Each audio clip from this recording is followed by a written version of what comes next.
on a très envie dans la question 1 de s'intéresser à la monotonie de la suite UN. Et comme UN est strictement positif et vu la forme de UN, on va pour cela calculer UN plus 1 sur UN. Et on obtient tout de suite que UN plus 1 sur UN est inférieur ou égal à 1, donc UN est une suite décroissante. Et comme en plus tous les termes sont minorés par 0, on peut bien en déduire la convergence de la suite UN.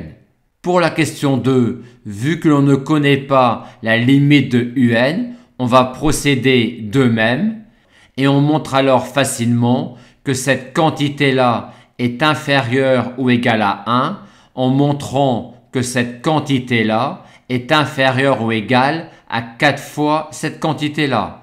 On a donc une suite Vn qui est décroissante, minorée par 0, donc qui converge.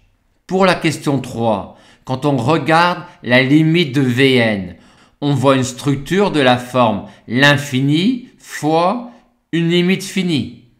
Naïvement, on aurait envie de dire que ceci donne l'infini comme limite de Vn, ce qui est contradictoire. Où est le problème?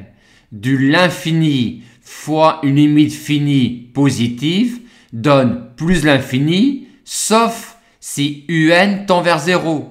Auquel cas, on a une forme indéterminée, l'infini fois 0. Aussi, pour répondre à la question 3, on raisonne par l'absurde. Supposons que UN ne tende pas vers 0. On aurait alors ici une structure de la forme plus l'infini fois une limite finie strictement positive, ce qui donne plus l'infini pour limite de Vn, ce qui est absurde. On en déduit donc que la limite de UN est forcément 0.